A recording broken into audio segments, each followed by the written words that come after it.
Hello and welcome back to the In the Money Media Final Answer Show. It is time to talk Kentucky Derby. We still have some people making their way back to their seats, getting drinks, etc., etc. So you know what? Rather than dive right into the handicapping, that gives me a perfect chance to do something I've been wanting to do on the show all night long, and that's talk a little bit of fashion. Michelle. Wait, what, fashion? Fashion, yeah, fashion. Michelle, who are you wearing tonight? Is that a Versace blouse? What are we looking at? Yes, my blouse is actually by Kinchen for Old Smoke.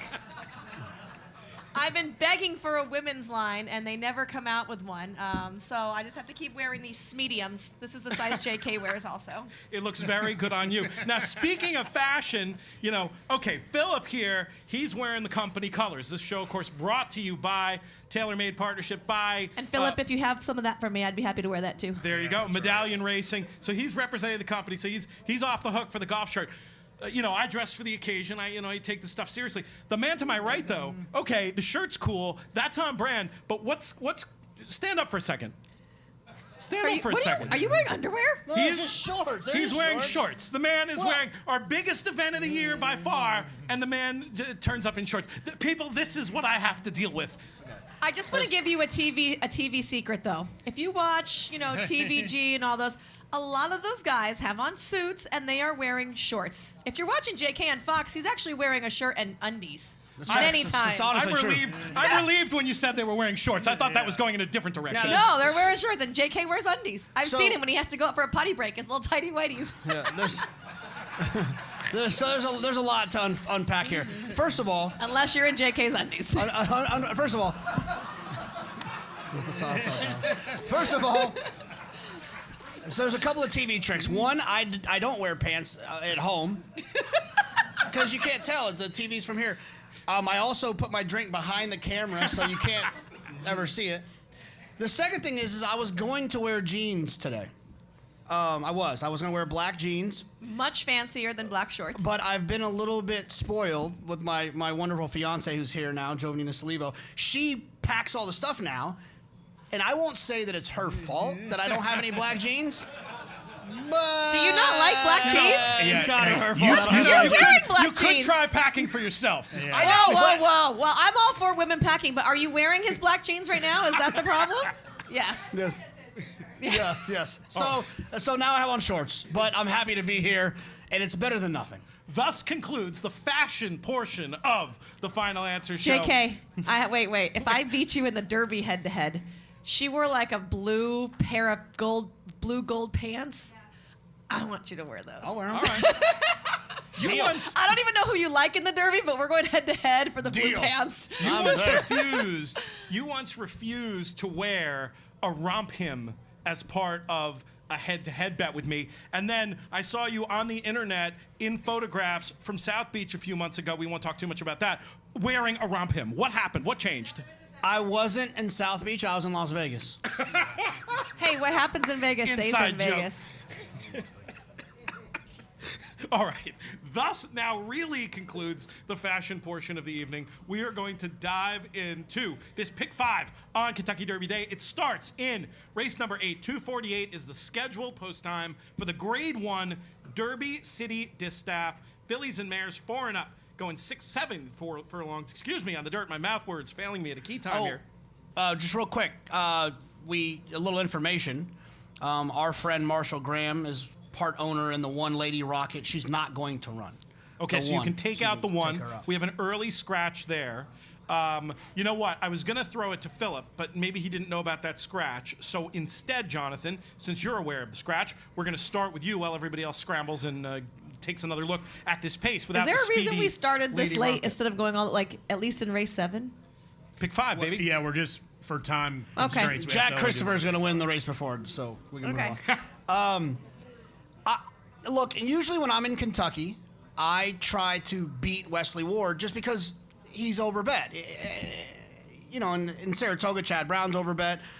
People will say that they win a lot, so maybe it's not overbet. I just think there's value looking elsewhere. But I thought Kamari ran well last time. She went very fast early in that 7 furlong race in the Madison, a grade 1 over at Keeneland. We're in Lexington, so at Keeneland. I don't have to say it like that. Around the corner. I think she's going to run well here, and I like her. She's a talented racehorse. So I'll use her primarily, but obligatory needs to be included. She's run well at Churchill, and then Belle's the one. Just one of those horses you kind of want to bend the knee to. Just a cool racehorse who shows up. She's run 23 times. She's won 11 times. And a lot of people in this room, I know that you guys and gals want to participate in racing, and you own some horses. I would sign right now for a horse that would run 23 times and win 11 of them.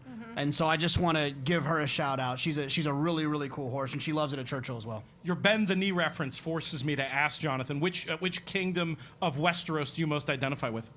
I'm straight Winterfell, you know what I'm saying? Phillip, your thoughts on this one? Yeah, I think that's a huge scratch because I basically wanted to come in here and I was maybe going to single obligatory. I just think, first start as a 4-year-old, she did it as easy as you could want. She's won at Church. She's 2 for 2 at Churchill. She won the 8 bells last year, but I think she needs pace to run at. And with Lady Rocket coming out, I think that's a pretty big scratch. I like Kamari also. I think getting reunited with Joel Rosario is probably a positive. I don't think she has to be on the lead. Like, I think last time, maybe, they just felt like they had to go, but she was right there on the pace. They flew like 44-2 at Keeneland is very fast. And I don't think she needed that kind of trip. But I think with the scratch of Lady Rocket, I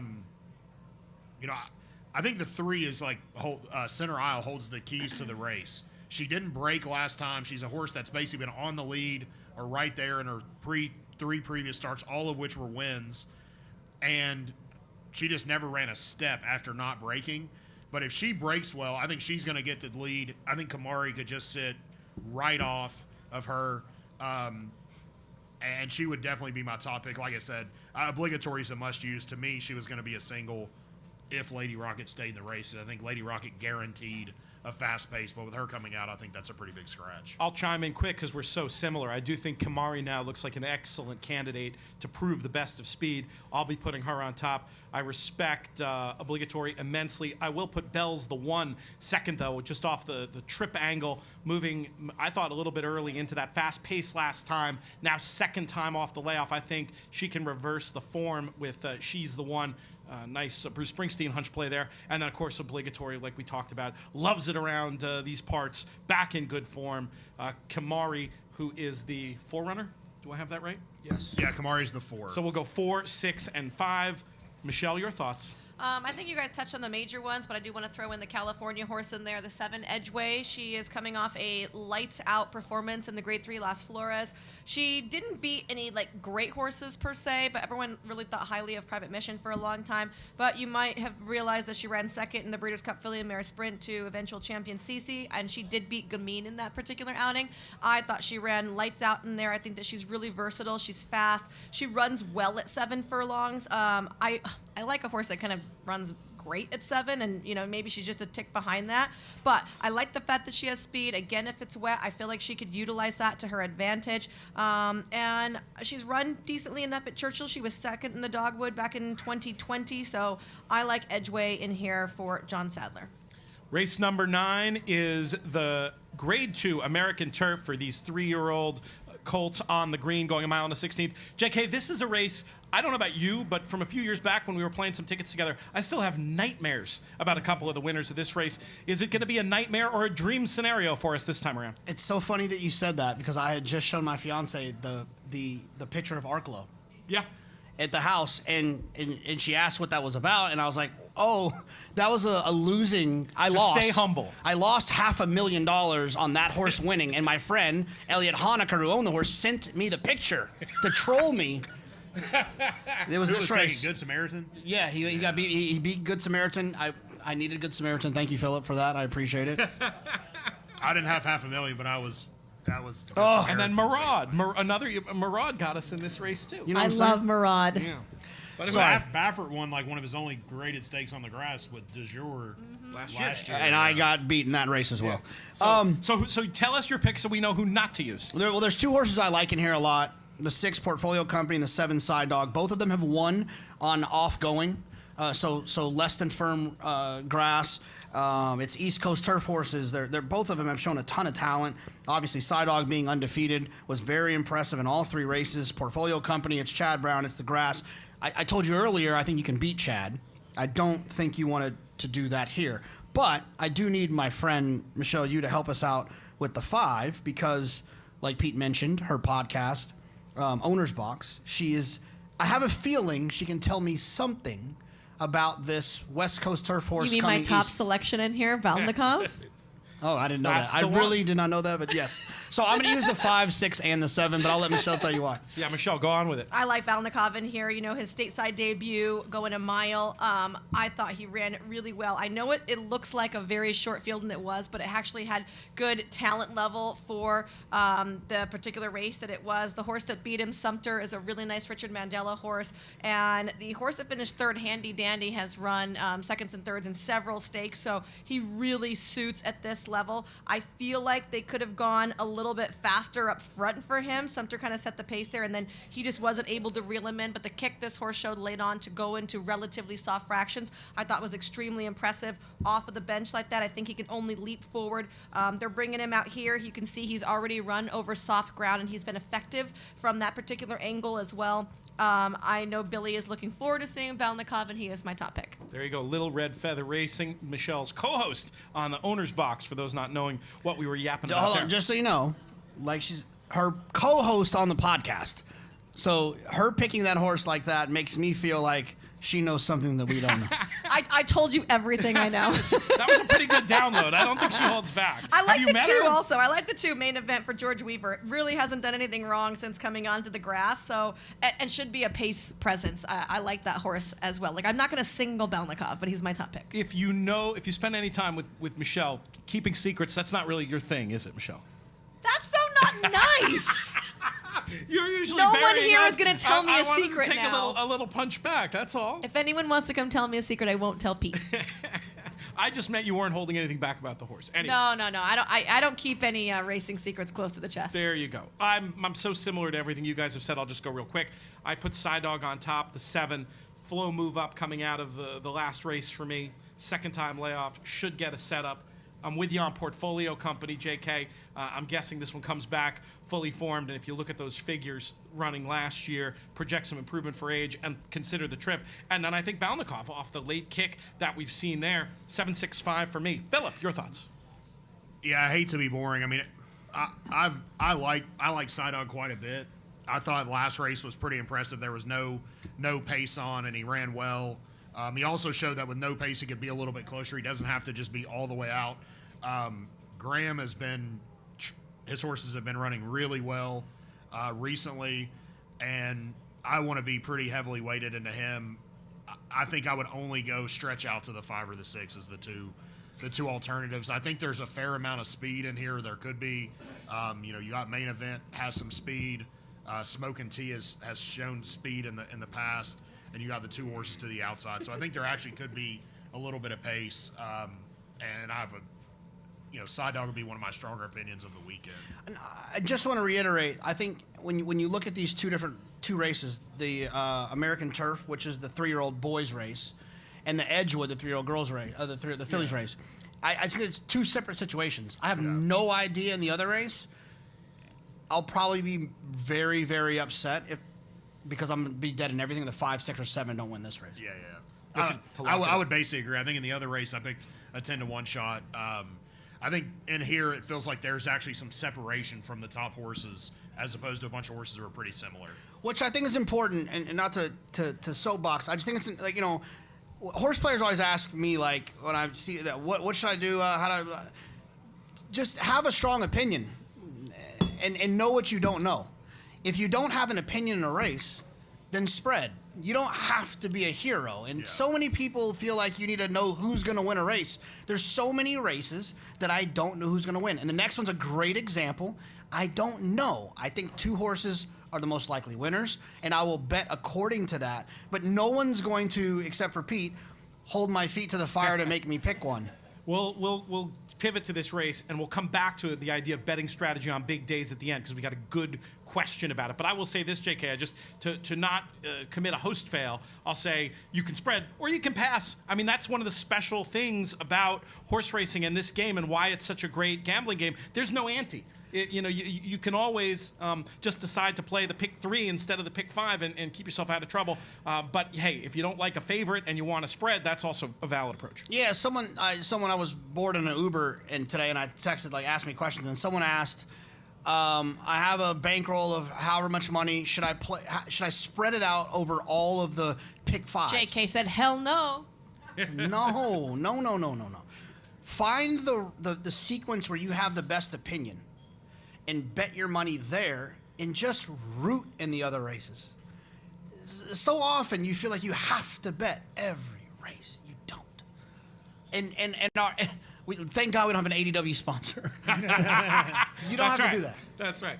No, they agree too. They want to keep you in action. All right, race 10, Grade 1 Churchill Downs. JK, you've already sort of tipped your hand about having a strong opinion in this race, and it gives me an opportunity to make fun of you because I do think we're going to have a very, very large favorite here in the form of number 3, Jackie's Warrior. And, as a student of past performances myself, I was going to say you were probably just going to single the horse and move on with life. Doesn't sound like that's your approach. What's it going to be? No, I'll be quick. I'm going to use 2 horses equally. I'm going to use the horse I thought was going to win the Breeders' Cup Sprint in Jackie's Warrior, and I'm going to use the horse that won the Breeders' Cup Sprint in Aloha West. I got second in the Breeders' Cup Betting Challenge. It would not have happened if it wasn't for Aloha West's photo. Nasty photo. Nasty. You would have won then if he had lost? No. I would have been done. I got second. I would have. Yeah, I went home with for those of you that were in the okay. betting syndicate last year, this horse helped us stay alive in the pick 6. But if Dr. Shivel would have won, we would have had a $2,500 double to Space Blues, and we had $2,000 to win. So selfishly, I'm glad that didn't happen. Yeah, it was dirty. It was dirty both ways. What I would have said at the time when I thought Dunbar Road won the distaff, I was like, oh, we're in great shape because we're still alive.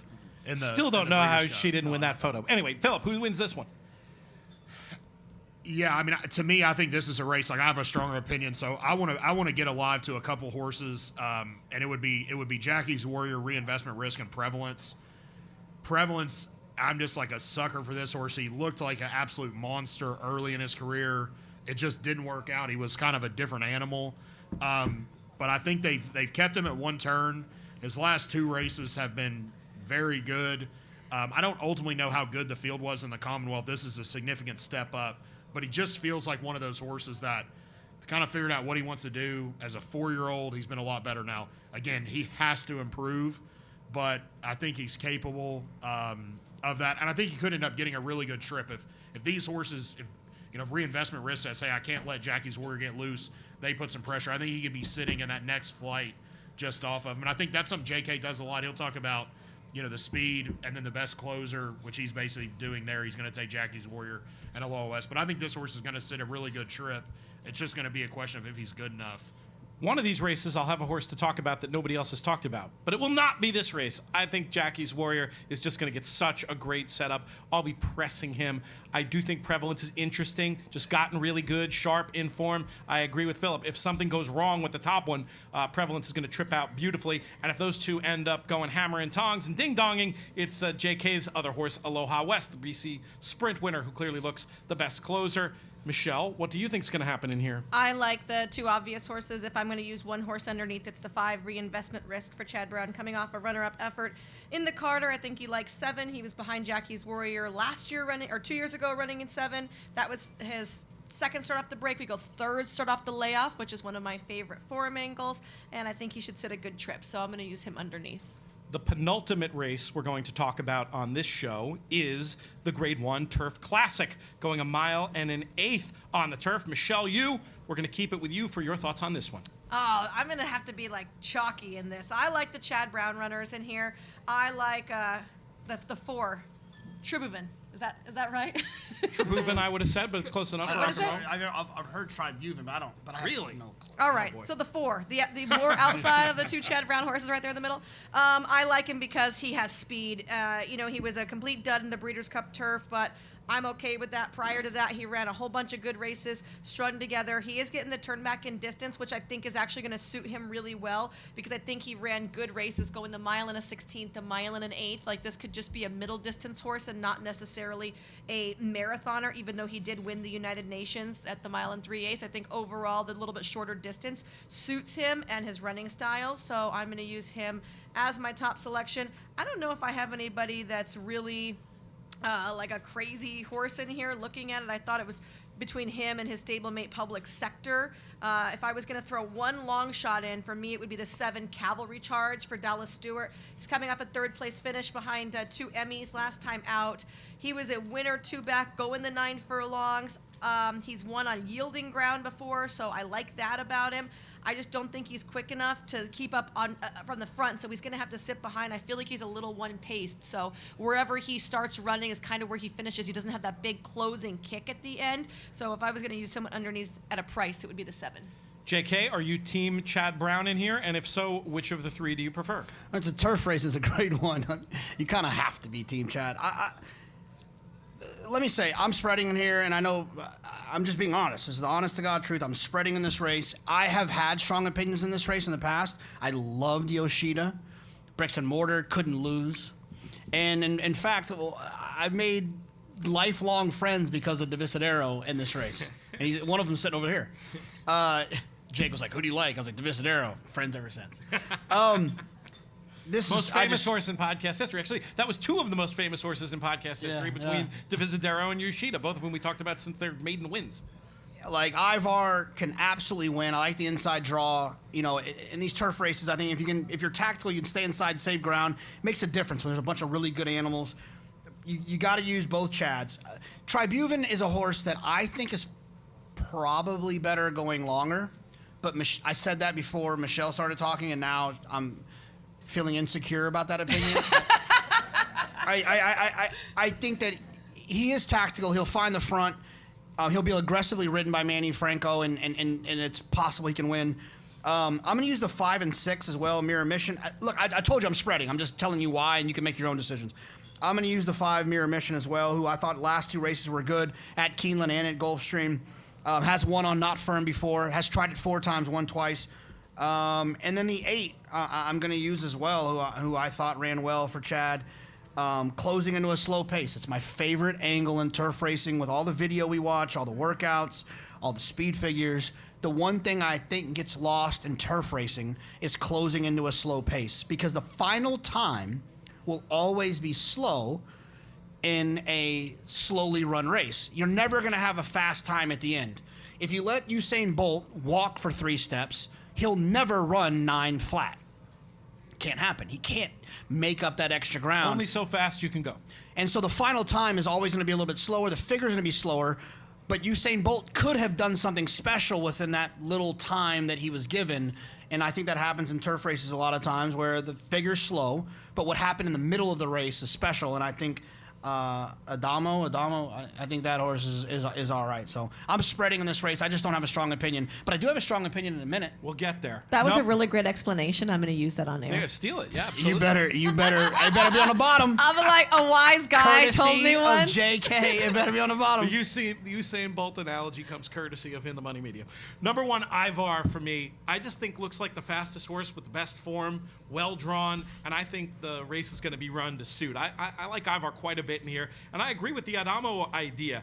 I thought ran really well last time under impossible circumstances. Should be tighter, second time in North America, and is a giant flow move up, as JK so eloquently described. I'll use the 6, Cheryl Spite, as well. This is a horse I've always liked. Should be positioned in front of the top 2 I'm using. Maybe it's one of these things where last time was the time you wanted Cheryl Spite, but I still think this horse is interesting on figures and form. Phillip, how do you see it? All box, apparently, the way we're talking. Yeah, I just hope I can get anywhere close to 9-2 on the 8 at Amo. I just thought the way that race played out, it was a slow pace. The horse has relatively good European form, has run, well enough on a soft turf course, and I just thought it was like one of those races where Jose Ortiz is a great rider, but it was like this horse has no shot. And then he just kept coming and coming and coming. You're like, he's going to get there, and then he ended up not getting there. But to me, if this horse is anywhere not, I'm just worried he could go off maybe favored, just the Chad steam and the Pratt steam. So, I'd be focused on the 5 Mirror Mission underneath. I think the 5 and the 6, if you look at kind of the profile of horses that win this race, they feel just like the progressive horses that are getting good, running their best races. I think those horses historically run well in this race. And so to me, I would be interested in those 2 underneath, but I'd be focusing most of my betting on the 8, assuming that he just doesn't take a ton of steam and get back down to 5-2 or something, which I don't think is an impossible scenario.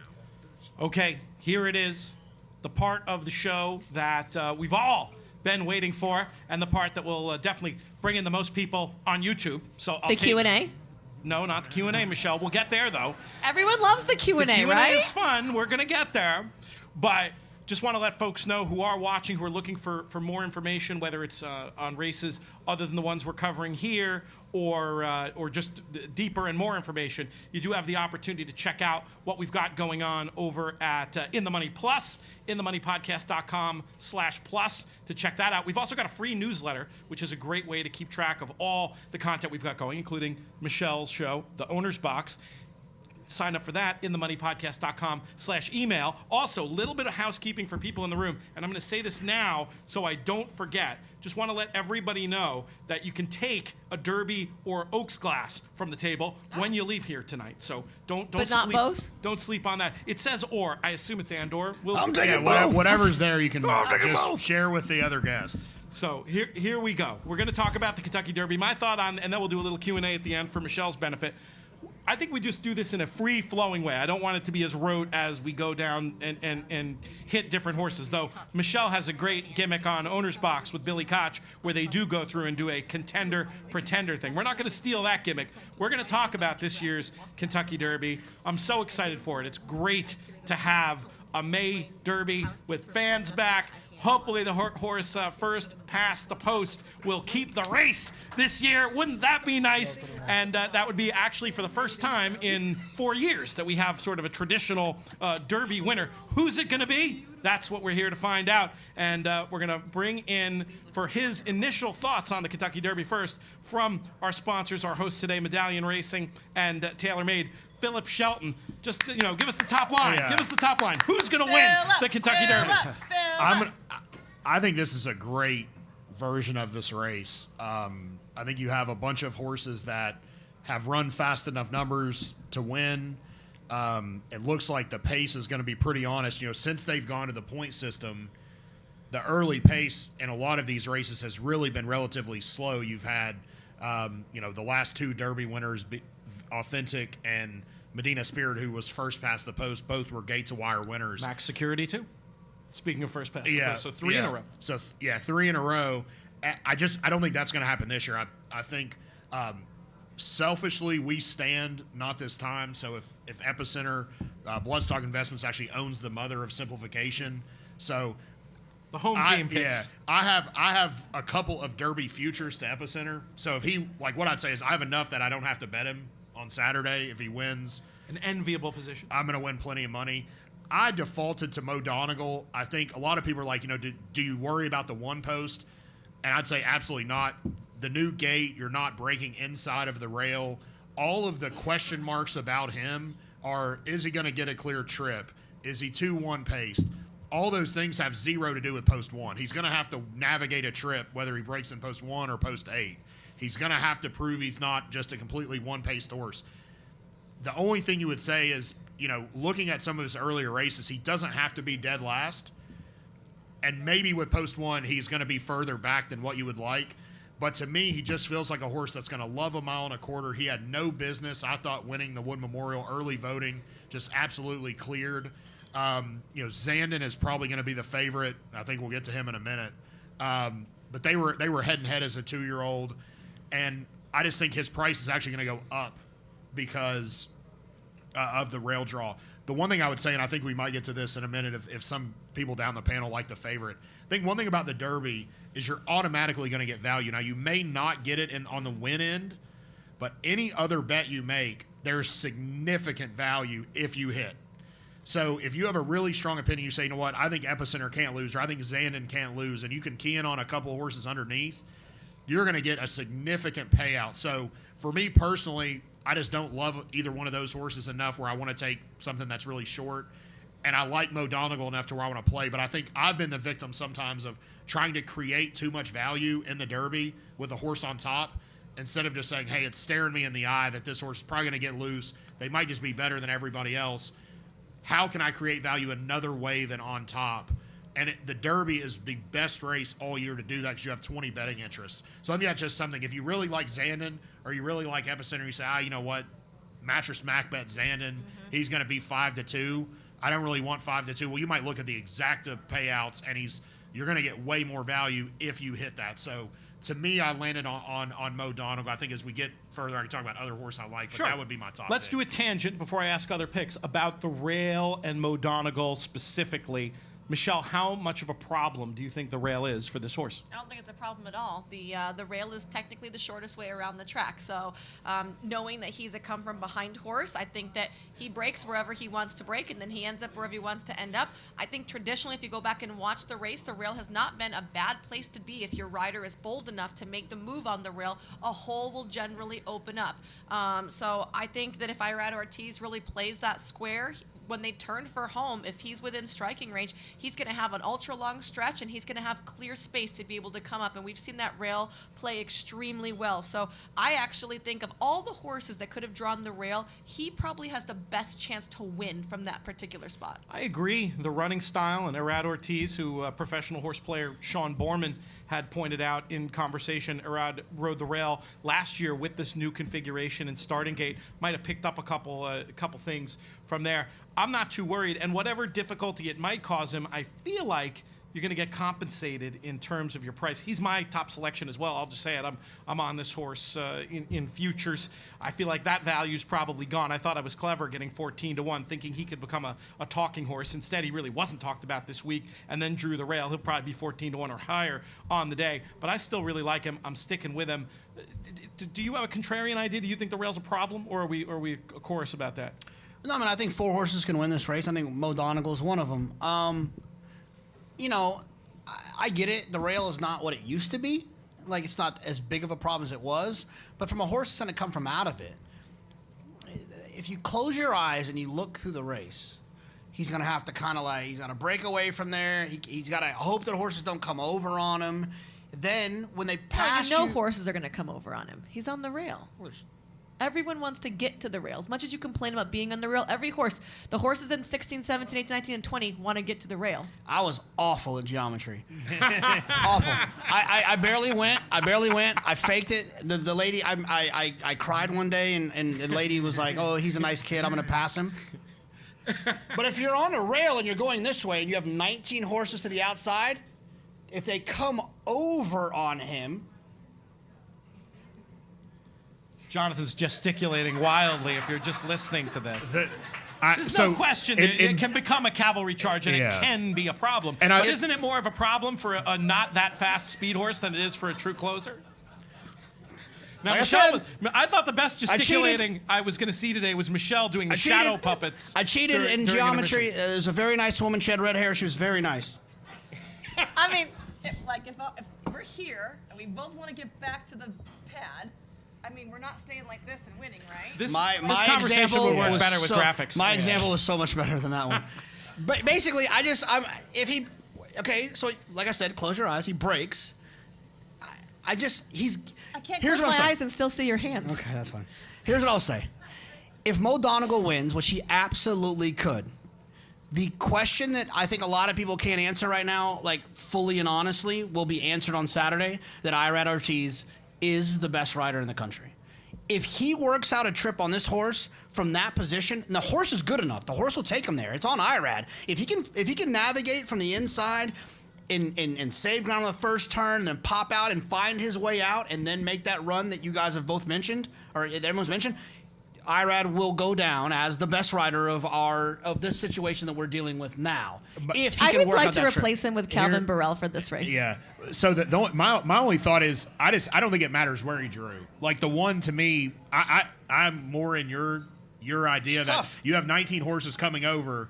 If you want to be 14th, you may not have the option to be 14th. You might be 18th because everybody else has dictated to you. I completely agree And with to you. be clear, if he was a tactical horse, then this problem that I've been illustrating is not a problem because he's getting, like, which we'll talk about, I'm sure when we get to Epicenter. Epicenter's basically in the same post, but Epicenter's tactical, so he can get his position moving forward, which Richie Migliore always says, get your position moving forward. Mo Donegal's going to just be slowly taking back, and then he's going to have a bunch of just shuffling and Yeah, working he's out at the mercy of other horses. What I would say for me, Epicenter drawing in 3 is a lot worse than Mo Donegal drawing in 1. I tend to agree, and not many people are seeing it this way, Phillip. Explain why you think that is. And I I'll don't, chime in because with mine. Epicenter can get himself out of that problem. Yeah, and he I'm on might. and he- JK's team. We're and drawing a line. He has enough. So what I would say is, I think he can still win. I would fall into JK's camp. I think there are like 4 horses or 5 horses potentially that can win the race. The rest of it is how does everyone else. At the end of the day, in a 20-horse field, you have to get incredibly lucky. I don't care who you are. Like, you have to have a lot of things break right. You could argue last year, that Brad's horse was the best horse in the race. He was the favorite. He ended up Essential quality. I was drawing a blank. And, he really didn't have that many things go bad. He was just really 4 wide the whole way around. And the winner was Didn't break Gates of well. Wire. He didn't break great. And he got just bumped wasn't a as little good bit. as He had to Medina hustle. Spirit. But, right, Medina His Spirit heart with was Gates not of as Wire. good. Mandaloo. Oh, stop bragging, Michelle. We all know you picked No. As a throwback, Michelle made the case for Medina Spirit. Said, "Here's exactly what's going to happen." We said, "Who do you pick?" She said, "Essential Quality." So she didn't pick Medina Spirit. She gave us The why he truth can comes win. out. I was going to let her have that one. But that's the point why I Yeah. think it's tricky for him. I just think that's a little bit, it's not a death knell to his chances, but Yeah. I think it forces his hand. So and I in- think if he breaks slowly, it's to play on what JK said earlier, really the key factor is how you draw in relation to the other speed horses. Epicenter has a lot of early speed. He's drawn directly inside of the horse that could be on the early pace. So in my mind, he doesn't have as many options as he could have otherwise. Now, he has enough speed. Do you let that horse clear and then try to see where you are? Do you just try to send it? I mean, if you have any speed, you have to be aggressive early in the Derby. You can't just hold and see what happens. Yeah, So, I mean, Joe, if Do you think he has to go to the lead, JK, or No, do you think he no, can? no, but No, Joe's but got he's out got there to. and He's flop got to be outside. smart. it's a long run. Yeah. Now, I will say this. I think Joel is outstanding. But if I could pick a top rider that would take this horse back, it might be Joel. If- That would be yeah. the dumbest thing he's ever done. You have to get your position moving forward, see what happens. But if Joel just kind of flops out of there, finds himself 14th early, Epicenter has no chance. I Zero worry. chance. I What- worry with Summers tomorrow to the outside, like Phillip said, and then a bunch of horses on the outside who have to gun. That he has no choice but to hammer and tongs it. And maybe you think that's a good thing. No, but because it's 20 horses and it's a long run to the first turn, it all sorts itself out. If you just pop away from there, and I've never sat on horseback except for one time in the Bahamas, and it was horrible. Puerto Vallarta. We've talked about this on the that show was before. that was a good one. The last time we went, it was horrible. If you just pop away from there and get your position moving forward, it'll all unfold. Taiba might go, and then Summers tomorrow doesn't break, and next thing you know, Epicenter's sitting right outside second. It can all unfold, but you gotta. Yeah. If he takes back, he's in trouble. I think, Yeah, I completely agree with that. I I think think he a- has to be top 5 early just with the inside draw. I think a lot of riders will think, like, we'll play the break, and you'll hear trainers say that in interviews, we'll play the break. I think in this case, you're right, that Joel needs to be committed to the send to go.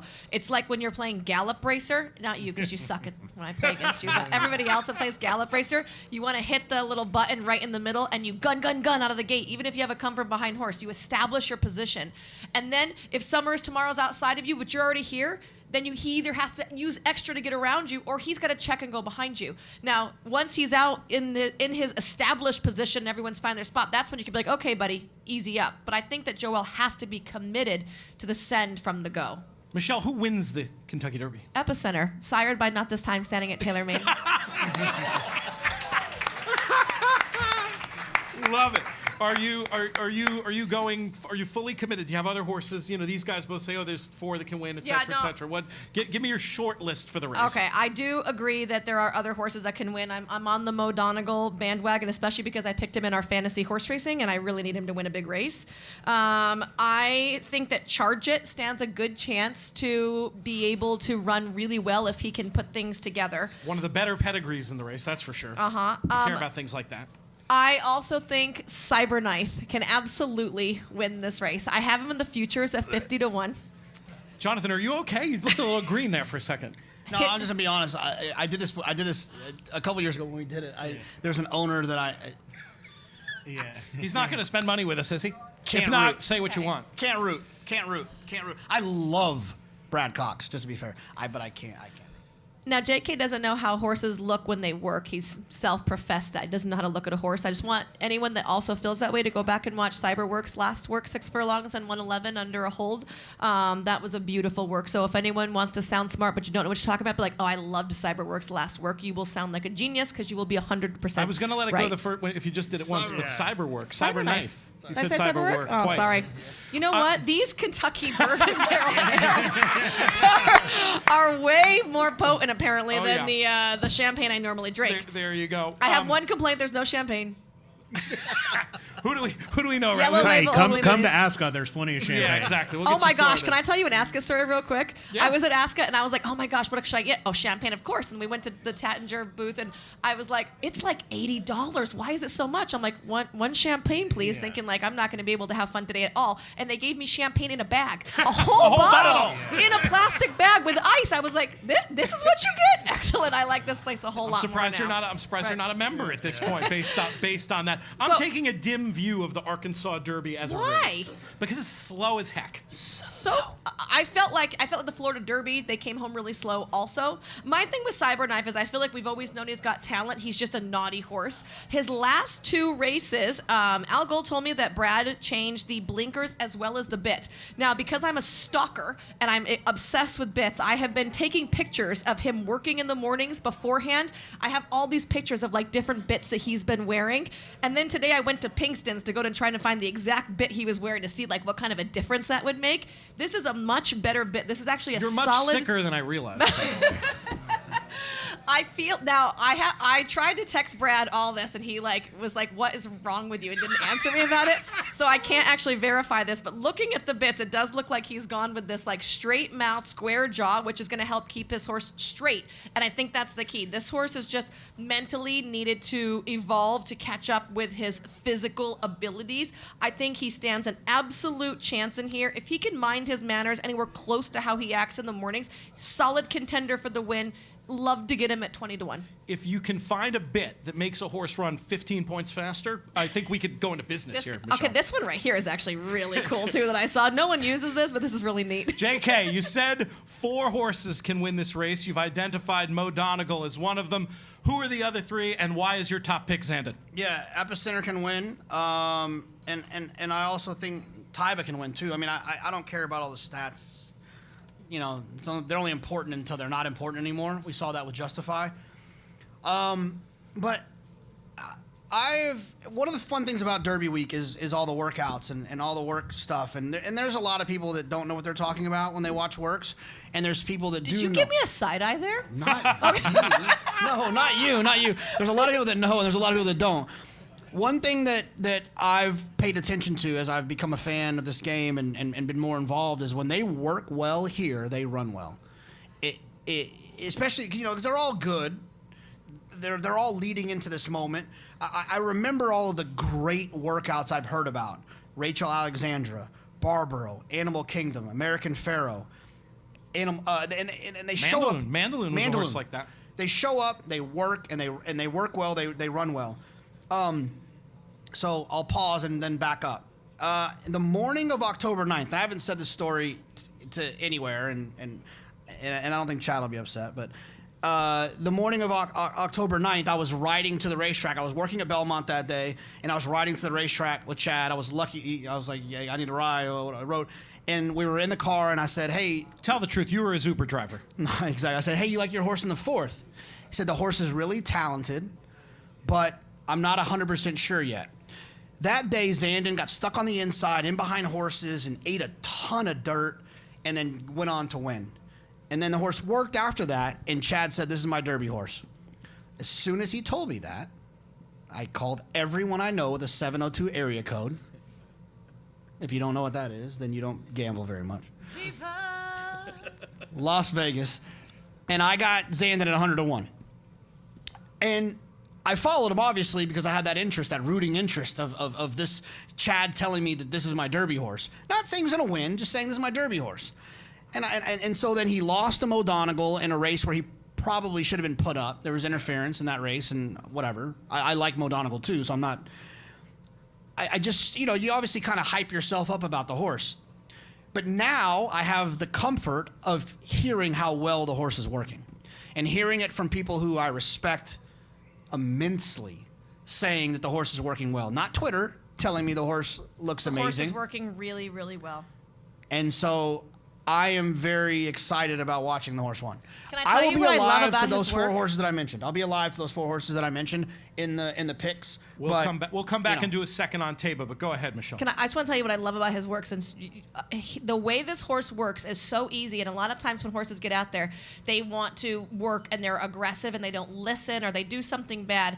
This horse, every time he works, goes out there, he is so kind. His rider goes, "Oh, a little faster," and he picks it up. And the rider goes, "Oh, slow down," and he slows it down. He has his ears twitching constantly. He is like controlled dynamite. Like sometimes there's like kids holding dynamite and you're like, "Oh no, that's bad." This is like a bomb guy, like fully trained, and this horse just knows what his job is. I love a professional horse. This horse just exudes professionalism in the mornings, and it makes him a real joy to watch. JK made the point about not caring about the stats about Taba. I agree, and I also think he is just going to get an absolutely ideal setup. This is a horse who is just so fast. He's not my key in the race, but I'll be using him everywhere. I'm a guy who looks at the world through the lens of speed figures. Taba's got them. I'm very curious, though, to see if Phillip or Michelle, either of you, has a dissenting opinion on this horse. I actually have a great story that's in kind to JK's story. I was in Saudi this year, and we were talking to Amr Zidan, who obviously owns Taiba, but he owned Medina Spirit from last year. And he goes, "Michelle, I'm going to win the Kentucky Derby this year." And I was like, "Oh, with who?" I couldn't think of any horse off the top of my head that he had. And he was like, his name, he hasn't run yet. His name is Taiba. And I'm like, "It is February. Your horse hasn't run, and you're telling me he's going to win the Kentucky Derby." Okay, so that's fine. I took it with a grain of salt, and the first thing I did when I got home was I pulled up all of his workouts, because he's been working since they spent $1.7 million on him a long time ago. We have like 100 workouts. And I thought to myself, someone has pulled the wool over your eyes, Amr. You have no idea what you're talking about. This horse is the worst workhorse. Like, there is not. So come debut day, even though I had this birdie in my ear saying this horse is going to be great. Oh, did I bet him? No. I'm like, that horse you can't even use. And he obviously ran off the screen.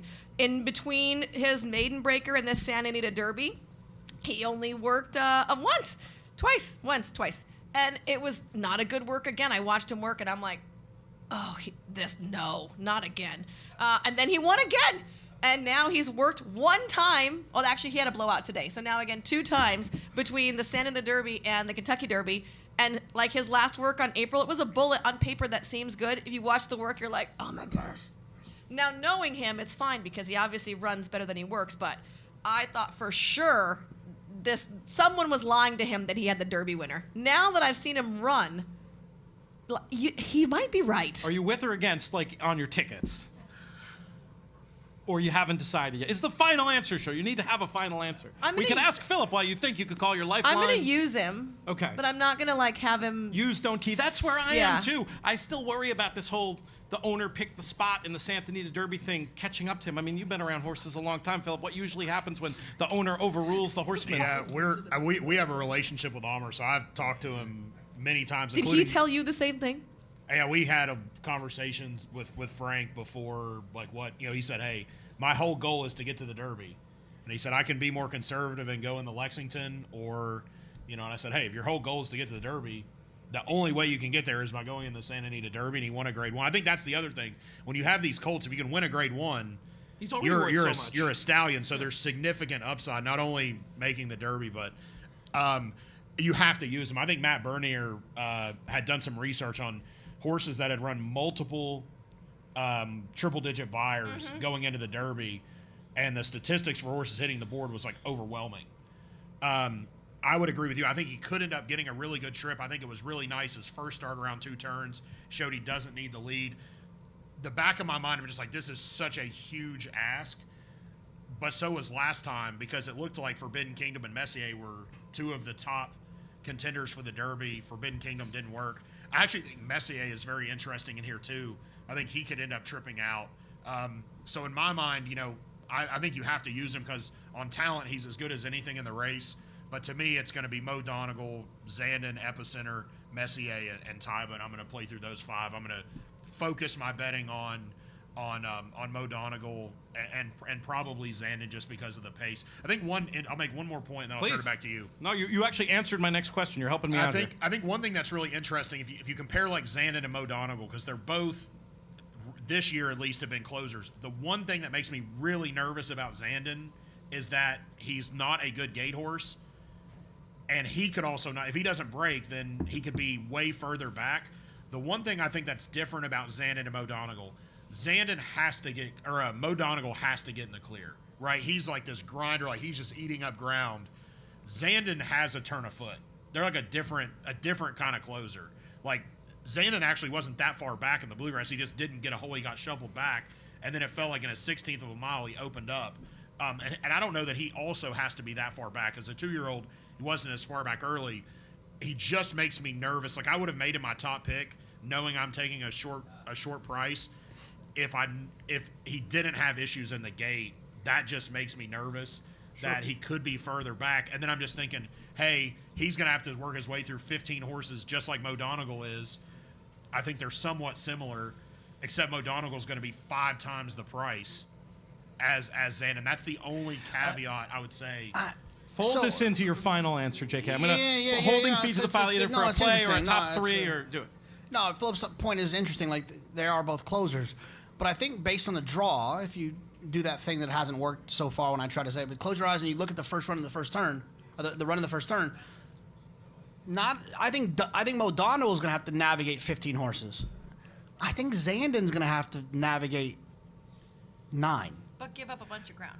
But if you have the good animal, then give up the ground instead of getting stopped. And that doesn't always matter at Churchill. Churchill's a weird track where you can sometimes be 4 wide, and it's the same as being around the rail. I can't really explain it to you, but we see that a lot around here where ground loss isn't really that big of a problem. So my final answer is obviously I'm rooting for Zandon for personal reasons, but I also think that I always, if anyone tells me, it's why I had Mandaloon last year. I didn't cash, but I had Mandaloon involved in my picks.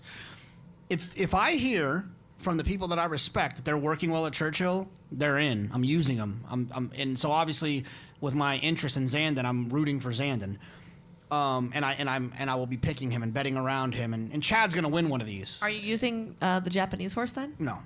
I know. We'll get to that. Talk about him. He's coming up in the question. But I think final answer-ish. If it wasn't for my position on Zandon, I would be a Taiba guy. All right. Because I'm a speed figure. person first and foremost. The horse is meant to improve. If I made you pick a top 3. Oh, Zandon, Taiba. Epicenter by Not This Time standing at TaylorMade? Yeah, Epicenter. Probably Epicenter, honestly. But I'm not. No feet to the fire. I need Mo Donegal too. There you go. For me, Mo Donegal and Zandon, they're the keys. I'm going to mix it in. I'm just going to give numbers for the sake of time. Then we'll let you expound a little bit, Michelle. And then we've got like 4 minutes questions, and then we're out of here. For me, it's 110 with 3, 5, 6, 8, 10, 12, 13 in this year's Kentucky Derby. I'll flip that as well. 3, 5, 6, 8, 10, 12, 13 with 110. Michelle, give us your final answer, your overview of your either a play or your top 3 in the Derby. Go to JK first. I have to pull it up because it's all the numbers. He did it already. He did it too. We're waiting on you, but that's okay. I already gave my top picks. I'm very good at filibustering. I just wanted your overview of numbers. So final answer. my Derby, I'm doing 1, 3, 10, 15, 16 over 1, 3. All right, that works. That definitely works. We have a few questions. One of them is about this Japanese invader, Crown Pride, who's gotten so much attention this week. Michelle, you brought him up, so I'll throw this one to you. The Japanese have had such an amazing run of success internationally in horse racing. I think we can all agree. as many great accomplishments as they've had, I don't feel like any of them would be as amazing as if they come here and successfully plunder America's most famous race. Does Crown Pride have a shot, Michelle? I was kind of down on Crown Pride. I was not overly impressed by this UAE Derby. No horse has come out of the UAE Derby to win the Kentucky Derby. It was a deep track that day. He looked laborious in it. I just wasn't a big fan. I didn't know how he was going to handle the track over here, because when they train in Japan, they train over so many different surfaces, but none of them is like Churchill, which is a little bit firmer and a little bit quicker. And so I thought that his particular training suited the UAE Derby really well. Now, he's come over here, and after a little mental snafu where he hung a left out of the starting gate one morning, he's actually been training really well. His gallops are really spirited. His last works were great. He had a work on April 27th that was 46 and change effortlessly. He actually worked again this morning, another half mile in 46 and change, and Christophe Lemaire was aboard, and you could see he was just sitting chilling, not asking this horse. This horse wanted to do as much as he did. He probably would have done more. I love the fact that he ran twice at 2, going 9 furlongs, and was a winner. If I narrowed my eyes to this horse 3 weeks ago, I would have tell you he could come in last. And now watching him work, he's kind of growing on me. I don't think that he could win, but I think if you're playing supers, he can certainly fill a spot. Hard to argue with that. Next question that came in, and this one I'm going to let everybody answer. One, and we're going to keep it to one here. One interesting long shot to mix in. Phillip, we'll start with you. I think simplification is interesting. I'm going to go to a similar theory that I had with Venti Valentine. I think this horse is just better from off the pace. He won the Fountain of Youth. It was a weird race, but I think he also has a little bit of a turn of foot. Last time he did all the dirty work.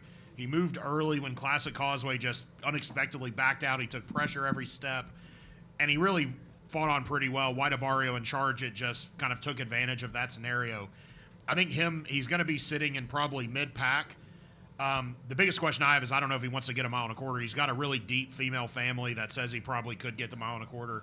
He's just a horse, I think he's going to be a big price, and he's going to get a way different trip than what he got in the Florida Derby. In general, I'd probably be against most of the Florida horses, but I just think he could end up tripping out where, again, I do think there's going to be a fair amount of speed. So I think when you're looking underneath 3rd and 4th, what I would tell you, it's hard for me to make a case if you wanted to bet a super and you wanted to throw somebody in 4th. I just say good. You don't even have to tell me what the horse it is, because I just think that's the way the Derby runs historically. So in my mind, he's a horse I think that could get underneath, and if I wanted to really play Mo Donegal and key him around horses, he would be one I'd add on top of the main contenders. Everybody's got stories about talking to horsemen and about their horses in this year's Derby. I got one too. I do agree with you that simplification's interesting, and honestly, I might have talked about him had you not. But instead, I'll talk just a little bit more about Charge It, who, as we talked about before, might have the best pedigree of any horse in this race, being by superstar Sire Tappet, who's won just about every race in America outside of the Kentucky Derby and comes from a really strong female family as well. My personal story is just having Todd Pletcher on our Gulfstream Park Players podcast before Charge It ever ran. And, he didn't come out and say, this is my Derby horse, but he just spoke about him in such glowing terms that he was very much on the radar for this race. I just think he is better than he showed the last day when he didn't break and showed a lot of toughness and obviously was very green in the lane. But, these Tappets, they have a reputation for getting better with time and distance. Charge It gets both today from Todd Pletcher, 20-1 plus. That's an interesting long shot to me. Give me an interesting long shot, JK. Yeah, well, you stole my interesting long shot. So He stole mine. I stole yours. You can steal hers. No, I do. Same things. I agree. Charge It for sure. But the other one I was going to talk about, I probably wouldn't have got to, so it probably works out as the 19 Zozos. I don't have the stat because I've kind of gotten over yelling stats at people. I don't know. Well, 17 out of the last. You don't care. Horses that make the lead at the 8 pole in the Kentucky Derby win the race a lot or run well. Yeah. And I think Zozos is going to be very close has a chance to be very close at the 8th pole. So at 20-1 on the morning line, horse will probably drift up. I love the outside draw for a horse with his style. He'll stay clear. He's not going to have any trouble. He'll just be out there. He might be 4 wide, but he doesn't have to be 4 wide. Just kind of gallop around there and run 4th and blow up your super. I don't think this is, for me, this is not a super race because there's no standouts. It's a lot of, even the underneath horses, when I started to kind of go through it, are all the same horses. Mm-hmm. Simplification is the exact same horse as Tawny Port, who's the exact same horse as Pioneer Medina, who's the same horse as Crown Pride. There's Messier, and they're all the same to me, so I won't be playing the Super this year. I mean, I would encourage you to do it if you have an opinion. I'm not going to, but for me, I do think that Zozos is interesting with that draw. We've got just 2 minutes left. One of them I need to do the thank yous and the credits. The other goes to Michelle for her interesting long shot. Cyberknife. Yeah, he counts, and you already talked about him. So, yeah, that actually allows us to speed things along. Let me say one more thing. Oh, Phillip's got something for us. Again, just to reiterate, we didn't have enough time to get to it, but I think, like JK said, in these big, like, marathon weekends, right, you have 2 huge days on Friday and Saturday, you have to figure out what your budget is, and the last thing you want to do is feel like, man, the 2 horses I really liked won, and I got knocked out in the pick 5. I have nothing going. And the trap is being involved in too many races. You don't have an equal opinion in every race. And you're going to get more value on these big days like the Belmont, Derby, Breeders' Cup than you are any other time of the year. You have to make your strong opinions count. And I think even if your strong opinion was Zandon, it's like maybe you're keying him on top in a try, you're keying him in second in a try, you're keying him in third in a try, or whatever it is.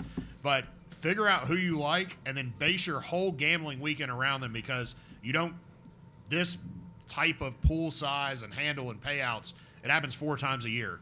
The last thing you want to do is feel like, man, I actually had pretty good opinions and I lost $500. And unfortunately, I can speak from personal experience. That's not fun. No, not fun at all. Next year, we do a whole betting strategies podcast for the Derby. I actually think it's a great topic, but we are out of time. That's going to do it for this edition of the In the Money Players podcast. Lots of thank yous, especially the team at Medallion and TaylorMade. Molly, who did such a great job putting this event together. Phillip, who is our rock star. Eric and the AV team, rocking and rolling over there. Producer Craig from afar. We appreciate you all very much. Our founding partners, Thoroughbred Retirement Foundation and 10 Strike Racing. We appreciate them too. This show has been a production of In the Money Media. Our business manager is Drew Coatney. Our chief creative officer is Jonathon Kinchen. I'm Peter Thomas Fornatale. May you win all your Kentucky Derby photos. It's boozing time.